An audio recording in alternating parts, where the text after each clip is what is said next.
Jeff Kerr, Tone DeShields with you here on this hump day, this Wednesday. And Tone, I didn't even give a take on it last night. Didn't give an opinion. I don't give too many opinions on stuff. I just present facts. And I think you know where I'm going with this here, because before I went to bed last night, I went to bed pretty early.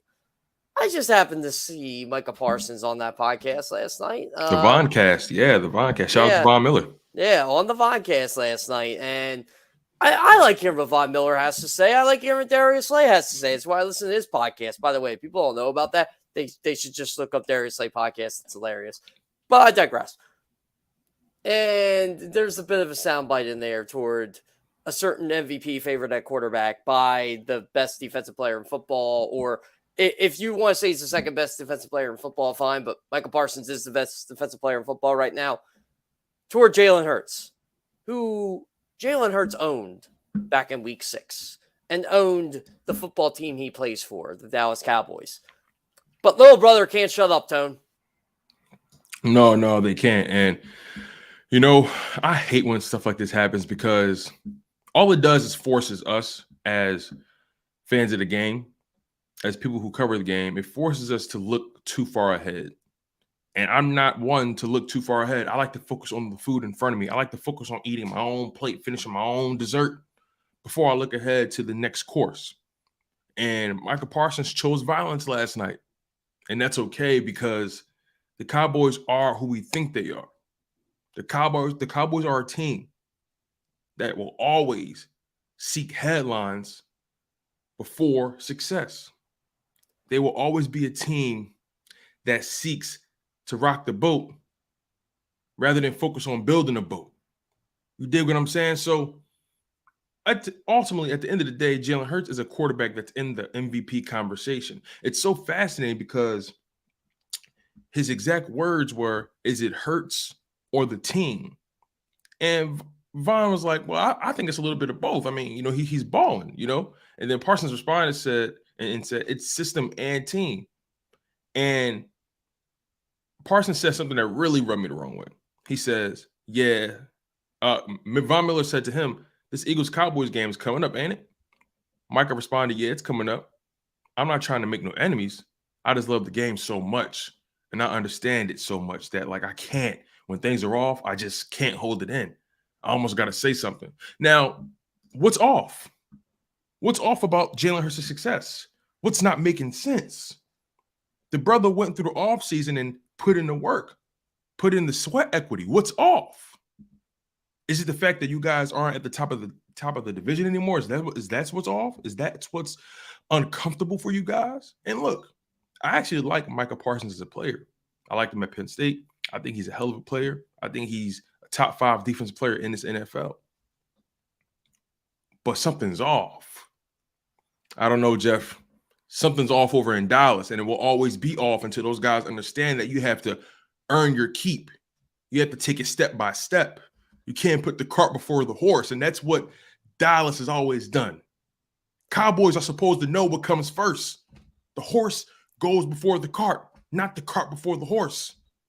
Don't they play the Jaguars on Sunday? Shouldn't they be worried about them? Or yes, are they too busy celebrating their 1-point win over the Houston Texans? Listen, man. Or was it 3? I don't remember. The fact is they were trailing late in the fourth quarter against the Houston Texans. In a game where they got 0 sacks, if I'm not mistaken?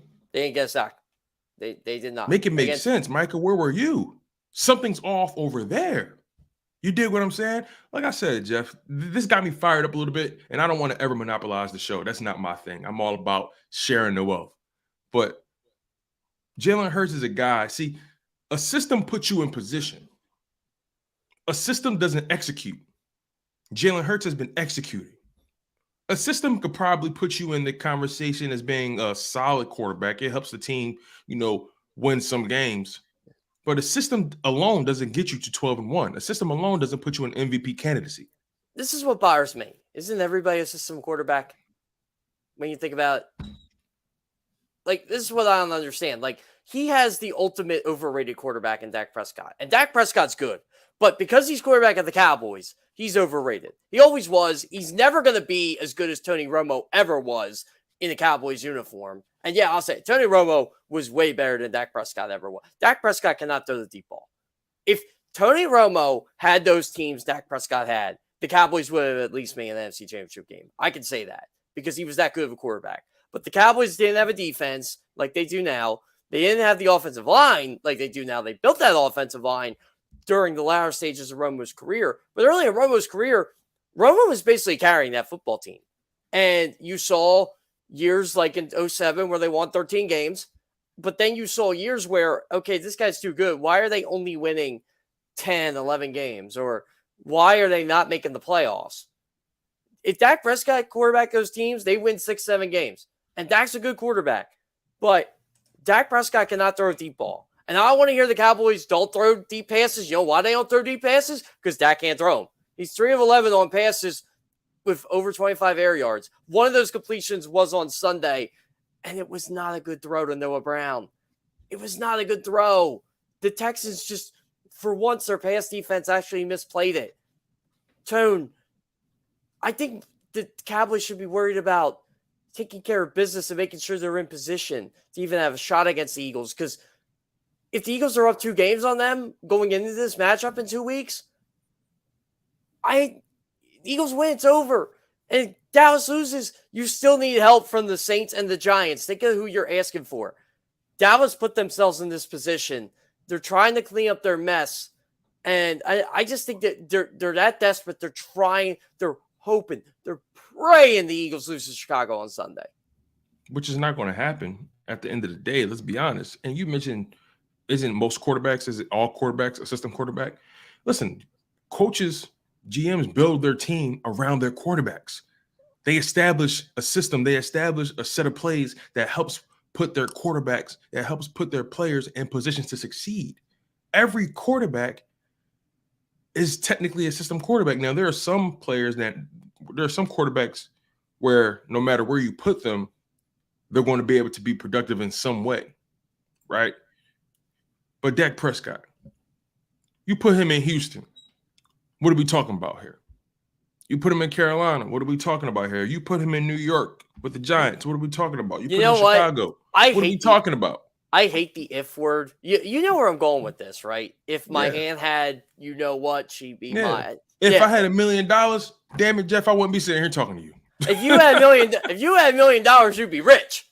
That's all it is. I always hate the if word too. Like, oh well, if we had Dak Prescott in week 6, you still would have lost. The Eagles still built a 20-0 lead. I think Dak would have thrown the same interception as Cooper Rush had. I do think it's funny, Tone. I mentioned this on CBS the other day, and now all of a sudden people are picking it up. It's gained steam. But is Dak Prescott going to be the reason the Cowboys don't win a Super Bowl? Yes. They have the defense.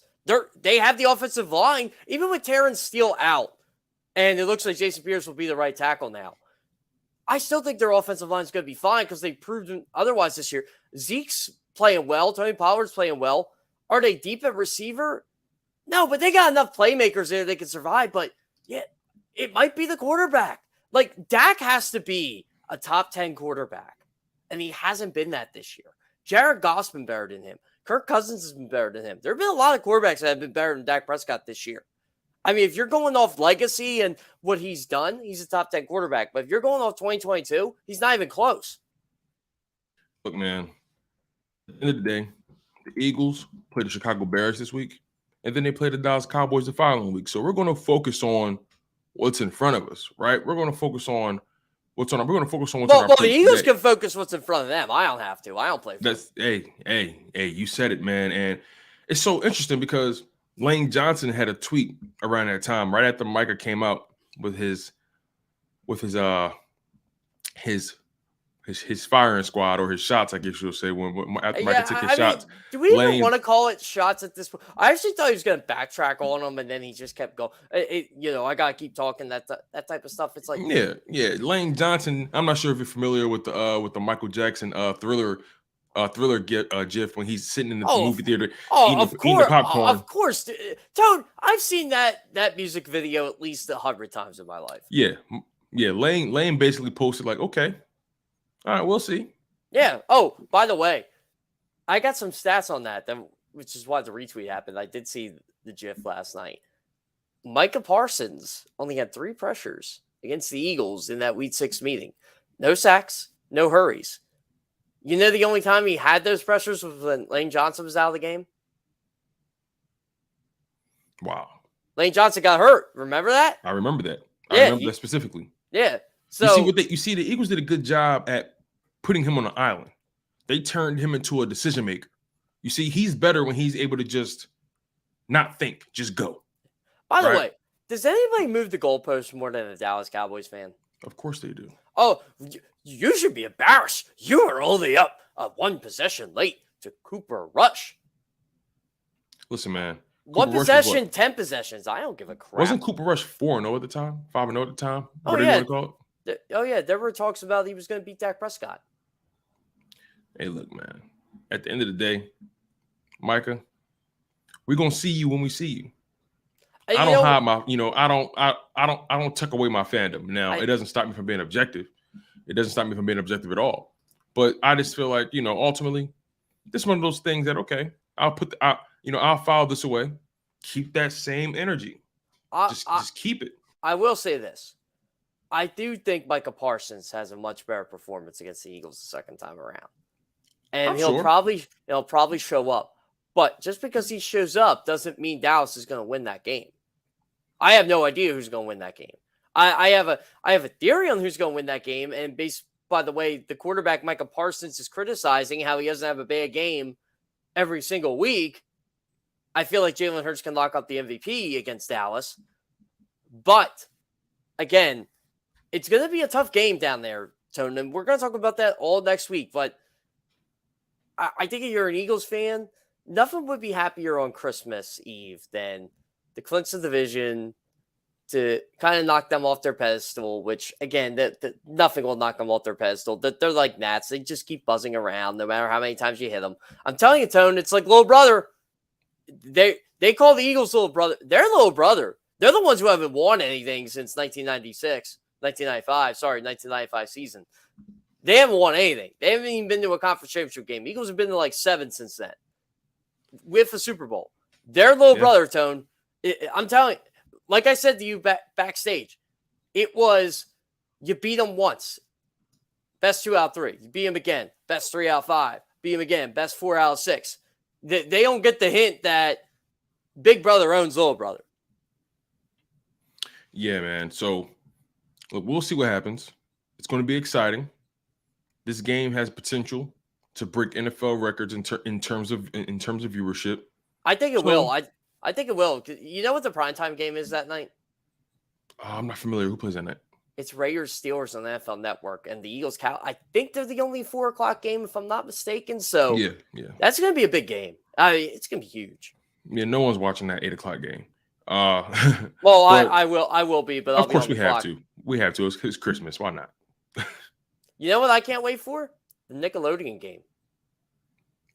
Yeah, so the Nickelodeon games, don't they add all those special effects with the slime when they score and all that kind of stuff? So they got a couple things this year. I was actually talking to Bill Fagerback, Patrick Starr, as you all know, or maybe some of you listeners know as Dauber from Coach. But I got a chance to talk to him last night, and yeah, there's going to be a lot of cool things in there. Patrick's going to be live from Bikini Bottom. He doesn't know where, though.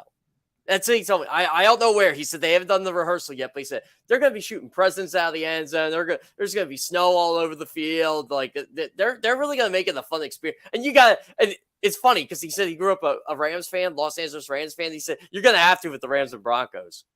Even he admits it. And you know what? Baker Mayfield will just be worth watching in that game.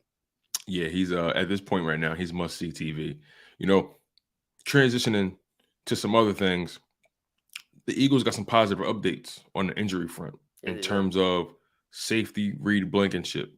And as we all know, he went down pretty early in that Giants game. That was alarming. They're already without Chauncey Gardner-Johnson, and Reed Blankenship has been playing well. You lose him, what do you have? So Reed Blankenship, apparently, it's a low-grade sprain in his knee. It's a short-term injury, according to Mike Garafolo. Shout out to him for breaking the news. The timeline is still being worked out, but they said he's not a candidate for IR, so he should be back in maybe 2 weeks at minimum, I would say. But still, that means you're going to be without Reed Blankenship, Chauncey Gardner-Johnson for the Chicago game and the Dallas game at minimum. But they did bring back Anthony Harris. So what's your thoughts on overall that safety room right now without Chauncey Gardner-Johnson and Reed Blankenship, and also them bringing in Anthony Harris and potentially Kevon Wallace also may get more snaps as well? Concerning. I mean, who else are you going to get at this point, right? I mean, you got to bring in someone familiar with the system. I don't think Anthony Harris is the worst signing in the world. I mean, it's probably the best case scenario, but I'm a bit worried about Kevon Wallace, if I want to be honest. And not like I don't think Kevon Wallace can do it, but I have to see it, and I haven't seen it yet. But it's almost like Reed Blankenship, right? This is Kevon Wallace's time to prove he can be a player in this league. And I love the attitude Kevon Wallace brings. I love the demeanor. I just don't know if he can play a significant amount of snaps. And I mean, Reed Blankenship passed him on the depth chart this year. So I don't know if they trust Kevon Wallace enough. I know he's struggled in a couple of the games he's played, but this is a golden opportunity for him. I just don't think they're going to go Anthony Harris right away. I know he's in football shape because he's been around. You know, I think he was on the Broncos practice squad at one point this year. I think it was just recently, honestly. Yes. So I'm still looking at, okay, this is Kevon Wallace's job to lose. And I'm kind of excited to see this young man get the opportunity. See how he presents it, right? Because he played a little bit in the Giants game, and I think he played bad, but this is a whole different animal. Sunday's going to be a good test because not like the Bears can throw the ball. Darnell Mooney's out. They don't have Chase Claypool's been pretty much a disappointment for him. They traded a second round pick. They just don't have enough weapons in the pass game. He'll probably be on Cole Kmet a lot. But it's also good that he's getting that dress rehearsal before the main course, or the appetizer for the main course, if you will, in Dallas. So yeah, again, Justin Fields has his struggles throwing the ball, but I'm kind of excited to see what Kevon Wallace can do Sunday. Yeah, there's no better game to test your might, right? There's no better game to see if this guy can hold up. Justin Fields, even though he's an electric player, he's still developing as a passer in this NFL. So I don't expect him to really get too much done in the air right now. But Kevon Wallace, he's a player who ultimately has, to put it plainly and lightly, he's been relatively a disappointment. And he's lost his job to a guy that was there for 5 minutes and Reed Blankenship. That's concerning to me. And like you said, in that Giants game when he came in, he didn't really make a difference. Granted, the game was already getting out of hand for the Giants, but his football instincts. And look, I'm not a football player. I always like to preface, before I give strong opinions on certain things, I like to preface, my credentials, where I'm at. And I'm not a football player. I'm pretty sure Kevon Wallace has forgotten more football than I know. But when it comes to the eye test, what I'm seeing from him whenever he's on that field in situations, he takes poor angles. His instincts are flat. And I just don't see a guy, in my opinion, that's improved from year one up until now. He looks like the same player to me. And that's concerning in the grand scheme of things. He's in a contract year as well. I feel bad for players like him because when he got drafted, everybody's like, oh, safety from Clemson. Must be the next Brian Dawkins. No, that's not exactly how it works. Yeah, that's not how it works. Yeah. I felt bad for him because, and again, it's not like he's a very positive guy on Twitter. Which I love. He's a very positive guy in the locker room. Like I like the kid. He's a good man. He's a good young man. Yeah, he is very good. And I don't want to ever. And I want him to be a good football player too. Exactly. Too much, right? I used to hold it down. Listen, those first couple years, I used to hold it down for him. I said, "Hey, listen, it's going to come together. It's going to come together. He needs the opportunity. The game's going to slow down, and he's someone I root for, but." I think anyone could root for him, honestly. He's just one of those guys. It's like Reed Blankenship. It's like Britton Covey. You want to see these guys do well. So how does Gannon protect him? How does Gannon prevent him from being a liability? Keep him off the field. Lord have mercy. I mean, sometimes the best thing to protect you from yourself is yourself, but you don't have a choice. So, I mean, he's got to play him. I mean, maybe if Anthony Harris is ready to go, he'll play him on Sunday. Maybe he'll mix him in, but people are acting like Anthony Harris is like this major upgrade over Kayvon Wallace. I ain't seeing it. No, it's definitely not a major upgrade, but I think it's something or someone rather who probably would make less mistakes. Yeah. I will say this though: how different is it going to be for Anthony Harris knowing he's got Slay and Bradbury instead of Slay and Nelson? That's a good point. That's a very good point. And Marcus Epps is with him now. We know Marcus Epps can play. That's what I'm curious about. You bring up a very good point. Last year they had Steven Nelson, and Steven Nelson, even though he provided what he provided, he's not on James Bradbury's level. So it's going to be really interesting to see how Anthony Harris is able to capitalize off of the opportunity that he has right now, coming back with this new look Philadelphia Eagles team. They're completely different and look completely different than they did when he was here previously. So back there you have Marcus Epps, Anthony Harris. You have two guys who are not necessarily the best in terms of coverage, but Marcus Epps is a guy who's very physical, plays downhill, plays great, plays the game with great instincts, has great tackling angles, protects the edge really well. A guy that knows how to get in the backfield and sneak attack for loss here and there. So Anthony Harris, a guy who doesn't really have the same speed he had early in his career. So it's going to be imperative that Jonathan Gannon puts him in positions to succeed. But you brought up a great point, James Bradbury, Darius Slay. I think those two guys are going to make his job significantly easier. Yeah, this Eagles defense is so much different than the last time Anthony Harris was on. And and I should say that because he was on the training camp roster this summer. But it is different because you weren't sure about Marcus Epps at the time. You were like, okay, it's going to be Anthony Harris and probably Jaquiski Tart. Remember him?